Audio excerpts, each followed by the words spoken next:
Morning students. आज हम cell biology के एक इम्पॉर्टेंट टॉपिक लाइसोसोम के बारे में स्टडी करेंगे। लाइसो मीन्स होता है डाइजेशन एंड सोम्स मीन्स काय या बॉडी, यानी कि इससे क्या कहा जाता है, डाइजेस्टिव बॉडी। क्यों? क्योंकि ये क्या करता है, डाइजेशन का फंक्शन करता है, डाइजेशन का काम करता है, इसलिए इसको डाइजेस्टिव बॉडी कहा जाता है। इसकी जो डिस्कवरी 1955 में सी डी ड्यूए ने की थी। किसने की थी? सी डी ड्यूए ने की थी। और ये एनिमल एंड प्लांट सेल्स दोनों में प्रेजेंट होता है, बट स्टूडेंट्स आपको ध्यान में रखना है ये प्लांट सेल्स की बजाय एनिमल सेल्स में ज़्यादा मात्रा में प्रेजेंट होता है। किस में ज़्यादा मात्रा में प्रेजेंट होगा? एनिमल सेल्स में। क्यों? क्योंकि ये किससे रिलेटेड होता है? डाइजेशन से रिलेटेड होता है, इसलिए ये एनिमल सेल्स में प्लांट सेल्स की बजाय थोड़ा ज़्यादा मात्रा में प्रेजेंट होता है। साइंटिस्ट पी मेटेले ने न्यूरोस्पोरा नाम के एक फंजाई में लाइसोसोम की खोज की थी। इस डिस्कवरी के बाद ये तय हो गया कि प्लांट सेल्स में भी क्या होता है, लाइसोसोम प्रेजेंट होता है। लाइसोसोम का एक इम्पॉर्टेंट फैक्ट, एक इम्पॉर्टेंट कैरेक्टर है कि लाइसोसोम को क्या कहा जाता है? सुसाइडियल बैग्स कहा जाता है। क्या कहा जाता है? सुसाइडियल बैग्स कहा जाता है, या आत्महत्या की थैलियाँ कहा जाता है। और इसे क्यों कहा जाता है? क्योंकि ये क्या करता है, एज्ड, डैमेज या डेड सेल का क्या कर देता है, डाइजेशन कर देता है। स्टूडेंट्स आपको ये ध्यान में रखना है कि लाइसोसोम को सुसाइडल बैग्स या आत्महत्या की थैलियाँ कहा जाता है। क्यों? क्योंकि ये एज्ड, डैमेज या डेड सेल का डाइजेशन करता है, उसका पाचन करता है, और बाहर से आने वाले सब्सटेंसेस हैं उनका भी क्या करता है, ये डाइजेशन करता है।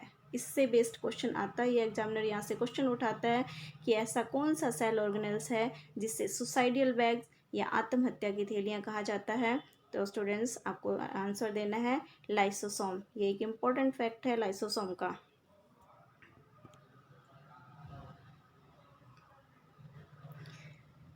अब है इसका साइज़ में ये छोटा होता है, 0.23 म्यू से माइक्रोन से 0.50 माइक्रोन तक इसका साइज होता है। अभी मैंने बताया आपको कि ये एनिमल्स एंड प्लांट सेल्स दोनों में प्रेजेंट होता है, बट एक एक्सेप्शंस है एनिमल सेल्स में, ये ह्यूमन बींग्स की आरबीसी में एब्सेंट होगा, एंड प्रोकैरियोट्स में भी लाइसोसोम क्या होता है, एब्सेंट होता है। ये आपको थोड़ा ध्यान में रखना है। ये सिंगल मेम्ब्रेन बाउंडेड कोशिकांग है, यानी कि ये एकल कोशिका से परिबद्ध कोशिकांग है। जैसे कि माइटोकॉन्ड्रिया क्या होता है, 2 झिल्लियाँ पाई जाती है माइटोकॉन्ड्रिया पर, बट इसमें इसके चारों तरफ क्या होती है, सिर्फ सिंगल मेम्ब्रेन होती है। अभी मैंने आपको बताया कि लाइसोसोम में क्या होता है, लाइसोसोम को क्या कहते हैं, सुसाइडल बैग्स कहते हैं। क्यों? क्योंकि ये क्या करता है, एज्ड या डैमेज सेल्स का क्या कर देता है, डाइजेशन कर देता है, पाचन कर देता है। तो वो पाचन किस तरीके से करता है वो देखिए स्टूडेंट्स। क्यों करता है, क्यों कर पाता है वो पाचन? क्योंकि लाइसोसोम में वैक्यूल होती है, और उस वैक्यूल में हाइड्रोलाइटिक एंजाइम भरे रहते हैं। कौन से एंजाइम भरे रहते हैं स्टूडेंट्स? हाइड्रोलाइटिक एंजाइम्स भरे रहते हैं, पाचक एंजाइम भरे रहते हैं। और वो एंजाइम कौन कौन से हैं देखिए, acid phosphatase, acid ribonuclease, deoxy ribonuclease, cathepsin, sulfatase, ETC. ये सारे एंजाइम्स क्या हैं, हाइड्रोलाइटिक एंजाइम्स हैं, और ये किस में भरे रहते हैं, लाइसोसोम में भरे रहते हैं। इस पे एक बहुत ही अच्छा क्वेश्चन है, क्वेश्चन पूछा जाता है। ध्यान रखिए स्टूडेंट्स कि ये जितने भी हाइड्रोलाइटिक एंजाइम्स हैं वो कौन सी पीएच पर फंक्शन करते हैं, इसकी पीएच पूछी जाती है हाइड्रोलाइटिक एंजाइम्स की, कि कौन सी पीएच पर फंक्शन करते हैं। तो स्टूडेंट्स आपको नोटिस करना है, आपको ध्यान देना है, ये एसिडिक पीएच पर अपना काम करते हैं। और वो एसिडिक पीएच कितनी है, 5। एसिडिक पीएच 5 पर अपना क्या करते हैं, कार्य करते हैं। लाइसोसोम का एक इम्पॉर्टेंट कैरेक्टर ये भी है कि ये पॉलीमॉर्फिक नेचर का होता है। पॉलीमॉर्फिक कोशिकांग है, यानी कि बहुरूपी कोशिकांग है। ये बहुत सारी फॉर्म में पाया जाता है, बहुत सारे रूप में पाया जाता है। और वो इसकी फॉर्म कौन कौन सी है देखिए स्टूडेंट्स। फर्स्ट है प्राइमरी लाइसोसोम। प्राइमरी लाइसोसोम की ओरिजिन कहाँ से होती है, गोल्जी बॉडी में। मैंने अपनी गोल्जी बॉडी के टॉपिक में आपको बताया था, इसके फंक्शन जब करवाए थे तो फंक्शन में बताया था कि ये क्या करता है, लाइसोसोम की फॉर्मेशन करता है। तो कौन सा लाइसोसोम की फॉर्मेशन होती है, वहाँ प्राइमरी लाइसोसोम की फॉर्मेशन होती है। कौन से लाइसोसोम की, प्राइमरी लाइसोसोम की फॉर्मेशन होती है। और प्राइमरी लाइसोसोम्स में ओनली फॉर एंजाइम ही होते हैं, और वो जो एंजाइम होते हैं इनएक्टिव कंडीशन में रहते हैं। स्टूडेंट्स आपको ध्यान में रखना है, प्राइमरी लाइसोसोम्स में क्या होते हैं, एंजाइम होते हैं, और वो एंजाइम इनएक्टिव कंडीशंस में रहते हैं। सेकंड जो है वो है सेकेंडरी लाइसोसोम या पाचक रिक्तिका या हेट्रोफाइगोसोम्स। ये किन किन से मिलके बना होता है, तो जो सेकेंडरी लाइसोसोम्स होता है वो प्राइमरी लाइसोसोम प्लस बाहर से जो आने वाला फूड होता है उससे मिलके किसकी फॉर्मेशन होती है, सेकेंडरी लाइसोसोम की फॉर्मेशन होती है। डायग्राम में देखिए, जैसे कि ये बाहर से फूड आया, ये फूड कहाँ आया, बाहर से सेल में आया, और यहाँ पे है गोल्जी बॉडी। गोल्जी बॉडी से किसकी फॉर्मेशन हो जाएगी, प्राइमरी लाइसोसोम की फॉर्मेशन हो जाएगी। और जो बाहर से आने वाला जो फूड है वो प्राइमरी लाइसोसोम से ऐड होगा, प्राइमरी लाइसोसोम से मिलके क्या बना लेगा, सेकेंडरी लाइसोसोम बना लेगा।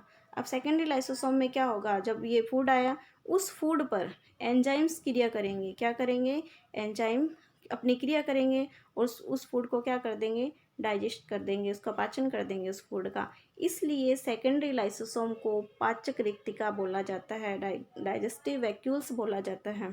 ध्यान में रखना है, सेकेंडरी लाइसोसोम को क्या बोला जाता है, पाचक रिक्तिका बोला जाता है। और वो क्यों बोला जाता है, क्योंकि इसके अंदर जो आने वाला फूड होता है उस पर एंजाइम क्रिया करके, उस पर एंजाइम अपने कार्य करके क्या कर देते हैं, उस फूड को क्या कर देते हैं, पाचित कर देते हैं, पाचन कर देते हैं उस फूड का। इसलिए इसको क्या बोला जाता है, पाचक रिक्तिका बोला जाता है। लाइसोसोम का जो थर्ड फॉर्म है वो है रेजिड्यूल बॉडी, अवशेषी काय। क्या बोला जाता है, अवशेषी काय। अब जितना भी अभी मैंने सेकेंडरी लाइसोसोम में बताया कि जो बाहर से आने वाला फूड है उसका क्या हो जाता है, सेकेंडरी लाइसोसोम में पाचन हो जाता है। लेकिन सारे के सारे फूड का पाचन नहीं होता है, कुछ थोड़ा बहुत फूड होता है जिसका पाचन नहीं हो पाता है, वो अपचित फॉर्म में रहता है। तो जो भोजन अपचित फॉर्म में होगा, जिस लाइसोसोम में अपचित भोज्य युक्त पदार्थ होगा उस लाइसोसोम को क्या कहेंगे, रेजिड्यूल बॉडी कहेंगे। तो अपचित भोज्य युक्त पदार्थ जो होगा जिस लाइसोसोम में होगा उसको रेजिड्यूल बॉडी या अवशेषी काय कहा जाता है। फोर्थ जो है ऑटोफेगिक वैक्यूल, फोर्थ है ऑटोफेगिक वैक्यूल, स्वभक्षी रसधानी। ये किससे रिलेटेड है, ऑटोलाइसिस से रिलेटेड है। किससे रिलेटेड है, ऑटोलाइसिस मीन्स स्वलयन। लाइसोसोम का ऐसा फॉर्म है जो समय की कोशिकाओं का ही पाचन कर लेता है। मीन्स ये लाइसोसोम जो होता है खुद की सेल्स के जितने सेल ऑर्गेनेल्स हैं उनका ही क्या कर लेता है, डाइजेशन कर लेता है। मान लो ये सेल है, इस सेल में से क्या होगा, लाइसोसोम की मेम्ब्रेन फटेगी, उसमें से हाइड्रोलाइटिक क्या आएंगे, हाइड्रोलाइटिक एंजाइम्स बाहर आएंगे, और उसी सेल के ही सेल ऑर्गेनेल्स जैसे माइटोकॉन्ड्रिया, एंडोप्लाज्मिक रेटिकुलम्स, जो भी सेल ऑर्गेनेल्स होंगे उनका क्या कर देता है, पाचन कर देता है, खुद की सेल का ही कर देता है पाचन, खुद की सेल का ही पाचन कर लेता है, उसके सेल ऑर्गेनेल्स का पाचन कर देता है। इसलिए इसको ऑटोफेगिक वैक्यूल्स या स्वभक्षी रसधानी बोला जाता है। तो स्टूडेंट्स, लाइसोसोम्स के हमने 4 फॉर्म पढ़े, primary lysosome, secondary lysosome, residual body and autophagic vacuoles. Thank you students. Next video में हम लाइसोसोम्स के फंक्शंस के बारे में स्टडी करेंगे।